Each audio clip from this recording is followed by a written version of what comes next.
तो hello and welcome back to the code news. तो इस वीडियो में हम लोग बात करने वाले हैं सेलुलर टेक्नोलॉजी के बारे में। तो पिछले वीडियो मैंने छोटा सा रिव्यू दिया था सेलुलर टेक्नोलॉजी के बारे में, लेकिन इसको डीप में समझना बहुत ही ज़्यादा ज़रूरी है। तो इसको समझने से पहले एक चीज़ ध्यान में रखो कि जो भी तुम्हारा एरिया है ना, जिस एरिया में तुम रह रहे हो, तो उस एरिया में कोई भी सेल टावर को रैंडमली नहीं लगाया गया है। ऐसा नहीं है कि कोई भी सेल टावर कहीं भी लगा दिया गया। तो कोई भी सेल टावर को एक निश्चित जगह पे लगाते हैं।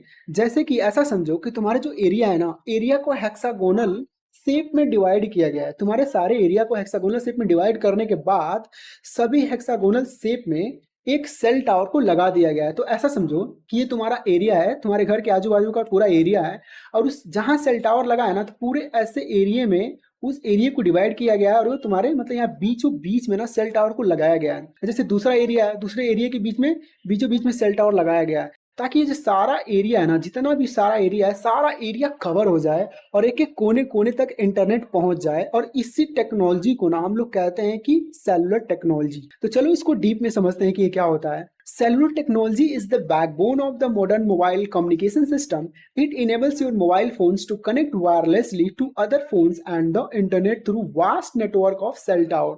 तो कहने का मतलब ये है कि एक सेल टावर तो लगा नहीं हुआ है तुम्हारे हर एक हेक्सागोनल शेप में। जैसे एक हेक्सागोनल शेप यहाँ पे हो गया, दूसरा यहाँ पे होगा, तीसरा यहाँ पे हो गया, तो हर हेक्सागोनल शेप के पास तो एक अपना सेल टावर है ना।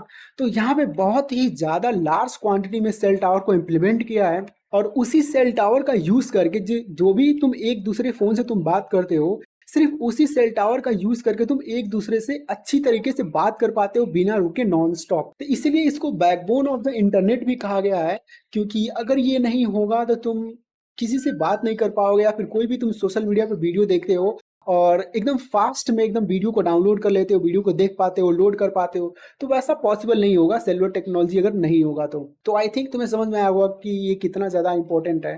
तो चलिए इसको अच्छे से समझते हैं। सेलुलर टेक्नोलॉजी क्या काम करता है कि जो तुम्हारे जियोग्राफिकल एरिया है ना, उसको छोटे छोटे सेक्शन में डिवाइड कर देता है, जो कि हेक्सागोनल सेक्शन होता है। और उस सभी हेक्सागोनल सेक्शन को हम लोग सेल कहते हैं। और सभी सेल के पास ना खुद का सेल टावर होता है। ये चीज ध्यान रखना, सभी सेल के पास एक खुद का सेल टावर होता है, और वो यूज होता है सभी डिवाइस को कनेक्ट करने के लिए, ताकि वो एक दूसरे से कम्युनिकेट कर पाए, एक दूसरे से बात कर पाए, फिर कह सकते हो डेटा शेयर कर पाए। This concept allow frequency reuse, meaning the same frequency can be used in non adjacent cell without interference. तो कहने का मतलब ये है कि ये कॉन्सेप्ट यूज होता है फ्रीक्वेंसी को रीयूज करने के लिए। जिससे पहले क्या होता था कि एक ही फ्रीक्वेंसी बस एक ही चीज हो पाता था, लेकिन अभी एक ही फ्रीक्वेंसी पे बहुत सारी चीजें हो पाएंगी अगर वो सेल टावर एडजेसेंट नहीं है। तो जैसे समझो कि ये सेल टावर इसके एडजेसेंट है, लेकिन कोई दूसरा सेल टावर इसके एडजेसेंट नहीं है, तो एक ही फ्रीक्वेंसी पे वो भी डेटा शेयर कर पाएगा, एक ही फ्रीक्वेंसी पे ये भी डेटा शेयर कर पाएगा। तुम्हें अगर नहीं समझ में आ रहा है तो ये बहुत ही ज्यादा डीप अंडरस्टैंडिंग है, तुम्हें आगे चल के समझ में आएगा। बस ये चीज ध्यान में रखना कि ऐसा होता है। तो it helps in efficient spectrum use, serving millions of users with limited bandwidth. तो कहने का मतलब ये है कि मिलियंस ऑफ यूजर जो है ना, इस स्पेक्ट्रम का यूज करके मतलब एक दूसरे से डेटा शेयर कर पाते हैं और कम्युनिकेट कर पाते हैं। So thank you for watching. इस वीडियो में इतना ही। आई होप तुम्हें बहुत ही वीडियो ये अच्छा लगा होगा।